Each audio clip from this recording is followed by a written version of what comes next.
Okay. So this is a picture of the famous celebrity singer Adele. You probably have heard of her. So she is 25 right now. What characteristics do we normally associate with 25-year-olds?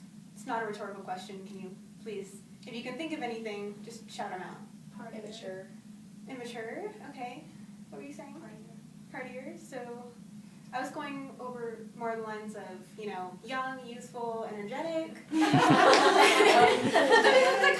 that kind of works too. I mean, they're not wrong, but specific to what I'm talking about, kind of more like along those lines. But anyway, you know, we don't think of them as mentally feeble, do we? You know, they're in the prime of their lives. Well, according to fitbrains.com, a scientist-run website that focuses on brain health, your brain can begin slowing down as early as age 25. 25! You know, it doesn't wait till you're old and crippled and like 90-something years old. It doesn't even wait till you're 55, which is the average retirement age. It doesn't even wait till you're 40, which isn't even old yet. No, when you're 25 or your mid to late 20s, your brain may actually begin slowing down. So, you know the saying, use it or lose it? Apparently that applies to your brain as well. To me at least, this whole brain slowing down thing is actually pretty scary, so we're going to have to do something about this if we want to keep our brain functioning for a little while longer. So the most effective and the very easiest way to do this, in my opinion at least, is to read. So I've always been a reader, and I know that makes it really easy for me to tell you how wonderful reading is, but I've done a lot of research on this topic, and it's really true. Like, this whole reading concept can actually do a lot of good things for your health. So now I'm not just going to read for fun. I'm actually going to read I'm going to read because it's healthy for me too. If you read more, you can not only improve your physical health, but also your mental health and your emotional health, and even be a happier person. Reading does a lot of good things that you probably didn't realize it did. I certainly didn't before I did this project.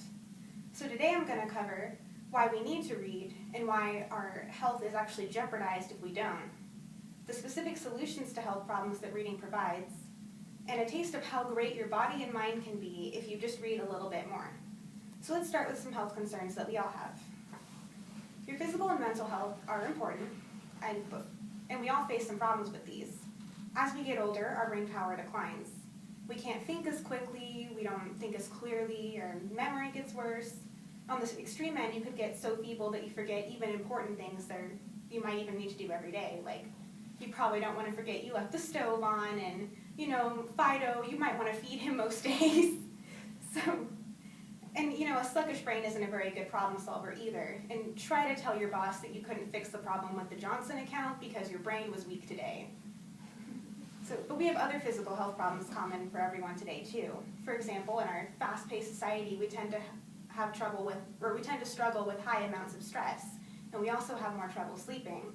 Now, I don't know about you, but I like sleeping. I want to get as much of it as I can, and I also don't like being stressed all the time. But it doesn't just stop there. We have emotional and social problems too. Studies show that people now have more trouble recognizing expressions and emotions in other people compared to how well they used to do this. So this means you have more trouble understanding how people are feeling and what they're thinking. And that makes it more difficult to interact with people. And we have to interact with people every day. I mean, we're all interacting right now. And at the very least, you want to be able to understand your friends or family, at least most people do. And according to Scientific American, an online news site, studies indicate that the younger generation is actually less empathetic than earlier generations. If these studies are proven correct, because right now they're just preliminary, that would mean that younger people actually care less about others.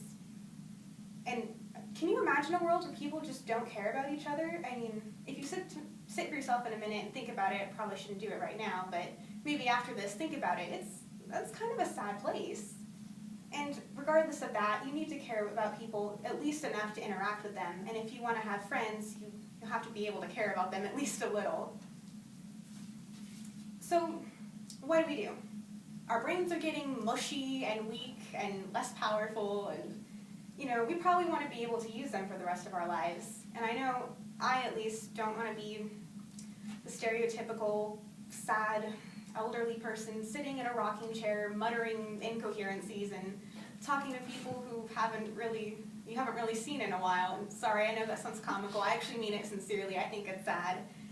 And before we even get there, we're sad and we're tired and stressed out all the time, and we might be losing our empathy. I mean, these are some pretty big health problems.